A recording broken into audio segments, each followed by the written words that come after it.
Hi friends, welcome to happy life. இந்த வீடியோவில் என்ன பார்க்க போகிறோம் அப்படின்னு பார்த்தீங்கன்னா, நாளைக்கு கோல்டு ரேட் எப்படி இருக்குது அப்படின்றத பார்த்துட்டு சில்வரில் ஒரு வேல் வாங்கணும், ஒரு நியர்லி ஒரு 30 கிராம்ஸ் கிட்ட வாங்கணுன்னா உங்களுக்கு எவ்வளோ சார்ஜஸ் வரும் அப்படின்றதான் இந்த வீடியோவில் பார்க்க போகிறோம். ஜிஆர்டியில் இந்த மாதிரி சில்வர் பொருள் வாங்கினா நமக்கு லாபமாக நஷ்டமாக, வேறு எந்த ஷாப் ப்ரிஃபர் பண்ணலாம் அப்படின்றதையும் நான் இந்த வீடியோவில் உங்களுக்கு சொல்கிறேன். ஃபஸ்ட்டு பார்த்திங்கன்னா, நாளைக்கு கோல்டு ரேட் கம்மியாகிறதுக்கு தான் சான்சஸ் இருக்குது. எவ்வளோ கம்மியாகும் அப்படின்றது நமக்கு மார்னிங் தான் தெரியும். மார்னிங் 9:30க்கு நான் அப்டேட் பண்ணுறேன் அந்த டீட்டெயிலு. இப்போது நான் எவ்வளோ கிராம்ஸ்க்கு வாங்கியிருந்தேன்னு பார்த்தீங்கன்னா 28.660 இந்த கிராமில் நான் சில்வரில் வேல் வாங்கியிருந்தேன். இந்த பக்கம் பார்த்தீங்கன்னா ஓம் அப்படின்னு போட்டிருக்கோம். இந்த பக்கம் பார்த்தீங்கன்னா இந்த மாதிரி இருக்குது. நல்லா ஸ்ட்ராங்காக இருக்குது. ஆனால் இதோட லென்த் கம்மி தான். நம்மளோட ஒரு விரல் அளவுக்கு தான் இருக்கும். இதோட ஹைட் பார்த்தீங்கன்னா இவ்வளோ தான் இருக்கும். இதுக்கு மேலே நம்ம வாங்கணும், ஒரு சிலையோ இல்லை ஏதோ ஒன்று வாங்குகிறோம் அப்படின்னா அதுக்கு நம்ம தொடர்ந்து அபிஷேகம் பண்ணணும், நெய்வேத்தியம் வைக்கணும், அந்த மாதிரி இருக்கும். இதுக்கும் நீங்கள் வைக்கணும் தான். ஆனால் உங்களுக்கு நீங்கள் என்றைக்கு சாமி கும்பிட்றீங்களோ அது மாதிரி வச்சா போதும். ஒரு பெரிய அளவில் ஒரு சிலை இதெல்லாம் வைக்கும்போது அதை அபிஷேகம் பண்ணி ப்ராப்பராக மெயின்டைன் பண்ணணும் அப்படின்னு சொல்கிறாங்க. இந்த சைஸில் தான் நான் வாங்கியிருந்தேன். இதே கிராமில் உங்களுக்கு நல்ல லென்த்தாகவும் வேல் இருக்குது. ஆனால் அதோட பார்த்திங்கன்னா கொஞ்சம் உங்களுக்கு லெஸ் வெயிட்டாக இருக்கும். சப்போஸ் நமக்கு சாமி ரூமில் நம்ம இப்படி வைக்கும்போது பார்த்திங்கன்னா விழுந்துடக்கூடாது இப்படி. அதனால் நான் இந்த மாதிரி வாங்கினேன். கொஞ்சம் அழுத்தமாக உங்களுக்கு ஹைட் கம்மியாக இருக்கிற மாதிரி நான் பர்ச்சேஸ் பண்ணியிருந்தேன். இது ஒரு கிராம் 107 ரூபாய் இருந்துச்சு அன்னைக்கு. ப்ளஸ் இதுக்கு எனக்கு பார்த்திங்கன்னா மேக்கிங் சார்ஜஸும் போட்டாங்க, வேஸ்டேஜும் போட்டாங்க. நீங்கள் சில்வரில் குத்து விளக்கு எது வாங்கினாலுமே உங்களுக்கு மேக்கிங் சார்ஜஸும் இருக்கான், வேஸ்டேஜும் இருக்கான் ஜிஆர்டியில். எனக்கு இது தெரியாது. கொலுசு இந்த மாதிரி ஐட்டம்ஸ் வாங்கும்பொழுது எனக்கு மேக்கிங் சார்ஜஸ்லாம் எதுவுமே கிடையாது. சில்வரோட ரேட்டு ப்ளஸ் ஜிஎஸ்டி அப்படின்னு தான் போனேன். சரி, நம்ம இந்த மாதிரி விஷயங்களில் ரொம்ப பார்கெயின் பண்ணவும் கூடாது, நம்ம மனசுக்காக நம்ம ஹாப்பியாக இருக்கணும் அப்படின்றதுக்காக தான் வாங்குகிறோம் அப்படின்னு சொல்லிட்டு நானும் பெருசாக எதுவும் கேட்கல. ஒரு கிராமுக்கு பார்த்திங்கன்னா 16.50 இந்த மாதிரி மேக்கிங் சார்ஜஸ் போடுறாங்க, வேஸ்டேஜ் போடுறாங்க. இதுக்கு மேக்கிங் சார்ஜஸ் பார்த்திங்கன்னா 260 ரூபா போடுறாங்க. அந்த 260 ரூபாயில் ஒரு 45 ரூபா மட்டும் நமக்கு டிஸ்கவுண்ட் பண்ணாங்க, அவ்வளோதான்.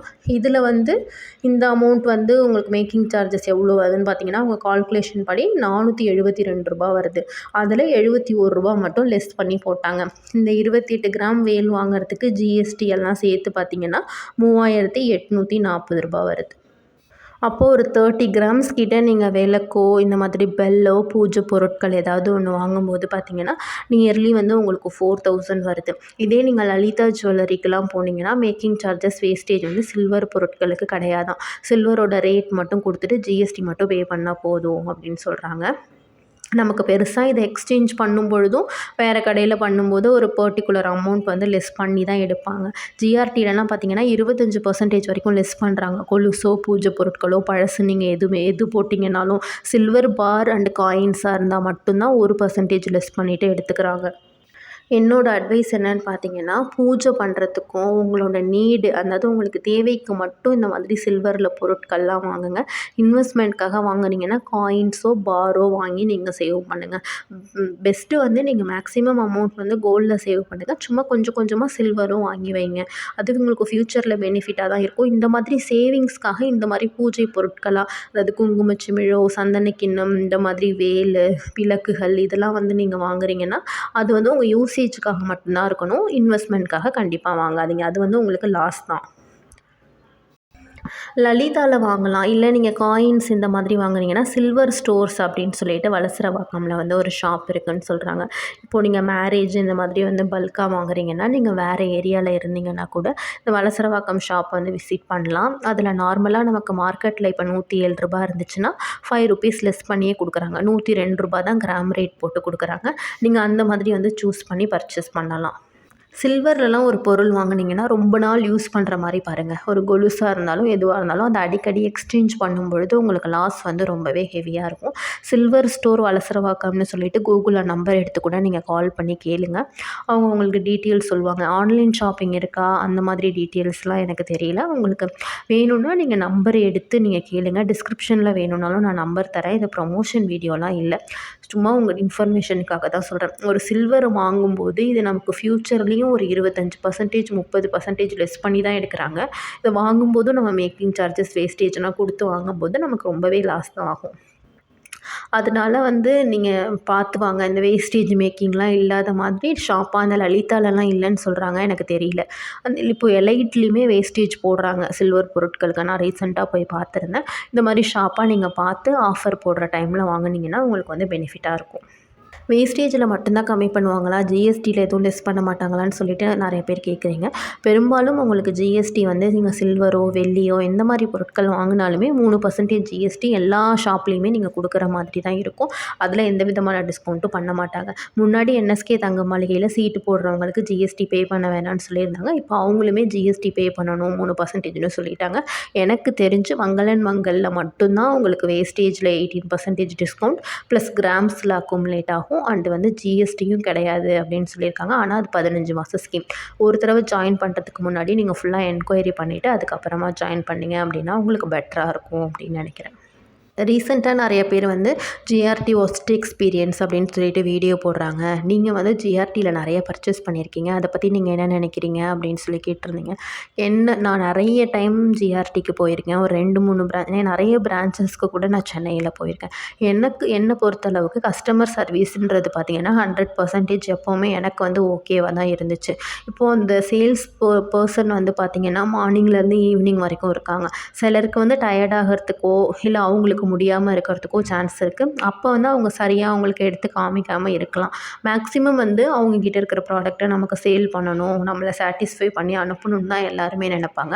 அந்த மாதிரி நான் வந்து ஃபேஸ் பண்ணது கிடையாது. ஒரே ஒரு விஷயம் என்ன ஃபீல் பண்ணுறேன் அப்படின்னா, ரொம்ப அதிகமாக இருக்கிற மாதிரி இருக்குது. வேஸ்டேஜும் சரி, மேக்கிங் சார்ஜஸும் சரி, குவாலிட்டி நல்லாயிருக்கு தான், அதில் எந்த காம்ப்ரமைஸும் பண்ண மாட்டாங்க ஜிஆர்டி. பட் இந்த சார்ஜஸ் வந்து ரொம்பவே ஹெவியாக இருக்குது.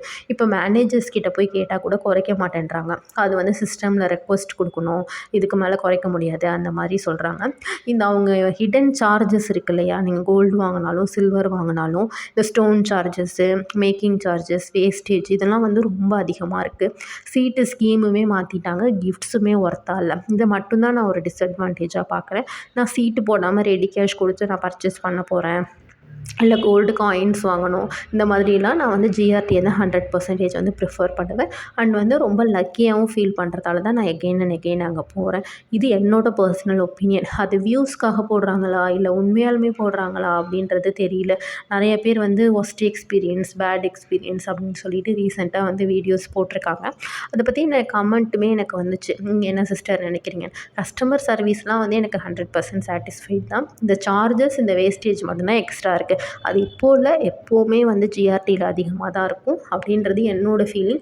உங்களுக்கு விருப்பம் இருந்துச்சுன்னா நீங்கள் பர்ச்சேஸ் பண்ணலாம். இல்லை எந்த ஷாப்பில் உங்களுக்கு பிடிச்சிருக்கோ மன நிறைவாக அங்கே போய் நீங்கள் பர்ச்சேஸ் பண்ணலாம். ஒருத்தவங்க சொல்கிறாங்க அப்படின்றதுக்காக அந்த விஷயத்தை நீங்கள் அப்படியே எடுத்துக்கணும் அப்படின்ற அவசியம் வந்து கிடையாது அப்படின்னு நான் நினைக்கிறேன். நாளைக்கு வந்து கோல்டு ரேட் கம்மியாகிறதுக்கு தான் சான்ஸ் இருக்குது. அதே சேம் ரேட் தான் சண்டேவும் மெயின்டைன் ஆகும். நீங்கள் யாராவது பர்ச்சேஸ் பண்ணணும், சீட்டு கட்டணும்னு நினச்சிங்கன்னா இந்த டைம் யூஸ் பண்ணி நீங்கள் பண்ணிக்கோங்க. இன்னும் கம்மியாகுமா, இன்னும் 10,000 ஆகிடுமா, திரும்ப 7,500க்கு வருமா அப்படின்றதுலாம் நம்ம யாராலையுமே ப்ரெடிக்ட் பண்ண முடியாது. அந்த யூஎஸ் மார்க்கெட் பொறுத்து தான். அண்ட் கம்யூனிட்டி போஸ்ட்டில் நேற்று ஒரு கமெண்ட் வந்து பார்த்திங்கன்னா, நீங்கள் வந்து டீட்டெயிலாக ஒரு வீடியோ போடுங்க, எப்படி இந்த கோல்டு ரேட் வந்து செக் பண்ணுறீங்க, எதில் பார்க்குறீங்கன்னு சொல்லுங்கள், ஒரு லேர்னிங்காக எங்களுக்கும் யூஸ்ஃபுல்லாக இருக்கும் அப்படின்னு சொல்கிறீங்க. இது வந்து நான் நெகட்டிவ் கமெண்ட் பண்ணுறவங்களுக்கு மட்டும்தான் சொல்கிறேன். எல்லாத்தையுமே நான் உங்களுக்கு சொல்லிட்டேன் அப்படின்னா எனக்கும் ஒரு இண்டிவிஜுவாலிட்டி வேணும். இப்போ நான் வந்து நைட்டே போஸ்ட் போடுறேன் அப்படின்னா அது யூஸ்ஃபுல்லாக இருக்கணுன்றதுக்காக தான் போடுறேன். என்னோடய ப்ரிடிக்ஷனே நிறைய டைம் வந்து ராங் ஆகிருக்கு. இவ்வளோலேருந்து இவ்வளோ வரும்னு சொன்னால் சேம் ரேட் மெயின்டைன் ஆகும், சில சமயம் டிக்ரீஸ் ஆகும்னு நினைப்பேன், இன்க்ரீஸ் ஆகிடும். அதை வந்து என்னால் ப்ரிடிக்ட் பண்ண முடியாது. அண்ட் இன்னொரு விஷயம் என்னென்னா, நீங்கள் கம்யூனிட்டி போஸ்ட்டில் போடுற கமெண்ட்ஸால் எனக்கு வியூஸும் வராது, அதுலேருந்து ₹1 இன்கமும் வராது. ஒரு வீடியோ கீழே நீங்கள் கமெண்ட் போட்டிங்கன்னா கூட நிறைய கமெண்ட்ஸ் வரும்போது அதுக்கு நிறைய பேர் வந்து இன்ட்ரெஸ்ட் காட்டுறாங்க, வியூவர்ஸ்னு சொல்லிட்டு நிறைய பேருக்கு வந்து சஜஸ்ட் பண்ணும் யூடியூப். கம்யூனிட்டி போஸ்ட்டில் நீங்கள் போடுற கமெண்ட்டாலேயோ இல்லை வந்து நீங்கள் கம்யூனிட்டி போஸ்ட் போயிட்டு பார்க்குறதாலையோ எனக்கு ஒரு ₹1 கூட ஏர்னிங்ஸ் வந்து வராது. என்னோடய சப்ஸ்கிரைபருக்கு யூஸ்ஃபுல்லாக ஒரு கண்டென்ட் கொடுக்கணும் அப்படின்றதுக்காக தான் நான் போடுறேன். இந்த ப்ரிடிக்ஷன் பற்றின சுத்தமான நாலேஜ் வந்து எனக்கும் கிடையாது. RH ஒரு ஐடியிலேருந்து ஒரு சிஸ்டர் கமெண்ட் பண்ணுவாங்க, அவங்க நேம் கூட நான் அவங்களுக்கு வீடியோவில் சொன்னதில்ல. ஆனால் அவங்கள நிறைய பேருக்கு தெரியும். அவங்க கமெண்ட் பண்ண ஆரம்பித்து அவங்கள ரொம்ப டிஸ்டர்ப் பண்ணுற மாதிரி இருக்குது. அவங்களால சில நாட்கள் வந்து போட முடியாதப்ப நம்ம போடணும் அப்படின்றதுக்காக தான் நான் லேர்ன் பண்ணேன். இதை வந்து நம்ம எப்படி பார்க்குறது அப்படின்ட்டு. என்னாலேயும் 100% நானும் அதில் வந்து இருக்கேனா அப்படின்னு கேட்டால் இல்லை.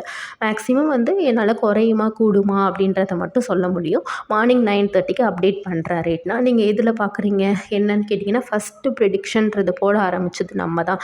இப்போ அதுக்காக செப்பரேட்டாக வீடியோவே போடுறாங்க. ஒரு 7:30 to 8 பார்த்தீங்கன்னா, நாளைக்கு தங்கம் விலை எப்படி இருக்கும்னு போடுறாங்க. மார்னிங் வந்து இன்றைக்கி தங்கம் விலை எப்படி இருக்கும்னு போடுறாங்க.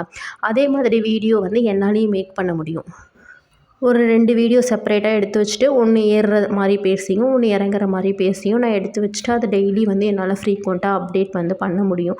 அந்த ஒரு சிங்கிள் இன்ஃபர்மேஷனை நம்ம எவ்வளோ நேரம் வீடியோவில் பேசுகிறது அப்படின்ற ஒரே ரீசனுக்காக மட்டும்தான் அதுக்காக நான் செப்பரேட் வீடியோ போட தேவையில்ல. கன்வே பண்ண வேண்டிய மெசேஜ் என்ன, இன்க்ரீஸாக டிக்ரீஸான்னு போடுறோம். மார்னிங் 9:30க்கு மேலே தான் ரேட்டு தெரியும். தெரிஞ்ச உடனே மேக்ஸிமம் 9:35க்குள்ளே நான் ரேட் வந்து அப்டேட் பண்ணிடுறேன். நான் அப்டேட் பண்ணலனாலும் சப்ஸ்கிரைபர் அப்டேட் பண்ணிடுறாங்க. நீங்கள் கூகுளில் செக் பண்ணாலே 9:40க்கு வந்துடும். இவ்வளோ க்யூரியாசிட்டியோடு நீங்கள் இருக்கீங்க, நீங்கள் வந்து சர்ச் பண்ணி பாருங்கள். அதே மாதிரி நான் எல்லாத்தையுமே சொல்லிட்டேன்னா நீங்கள் எப்படிங்க வந்து பார்ப்பீங்க? அப்படி நான் சொல்கிறது வந்து எந்த அளவுக்கு கரெக்டாக இருக்கும். நீங்கள் அந்த மாதிரி ஒரு பிஸ்னஸே பண்ணுறீங்க அப்படின்னா, நீங்கள் எங்கே பர்ச்சேஸ் பண்ணுறீங்க, எவ்வளோ மார்ஜின் வச்சு சேல் பண்ணுறீங்க, இது எல்லாத்தையுமே நீங்கள் வெளியில் சொல்லிடுவீங்களா? அதுக்கு கீழே ஒரு கமெண்ட் வந்து அவங்க சொல்ல மாட்டாங்க. அப்புறம் எப்படி நம்ம அவங்க சேனலை பார்த்து கமெண்ட் பண்ணுவோன்னு கேட்குறீங்க? அதுவும் நான் நிறைய பேருக்கு சொல்லியிருக்கேன். யூஎஸ் மார்க்கெட் பாருங்கள், அதை பொறுத்து தெரியும். மிட் நைட் தான் க்ளோஸ் ஆகும். இதுக்கு மேலே நான் என்ன சொல்கிறதுன்னு எனக்கே தெரியல. இது கமெண்ட் பண்ணுற ஒரு 2 பேருக்காக மட்டும்தான் சொல்கிறேன். வீடியோவோட கண்டென்ட் யூஸ்ஃபுல்லாக இருந்துச்சுன்னா லைக் பண்ணிவிட்டு ஷேர் பண்ணிக்கோங்க. தேங்க்யூ.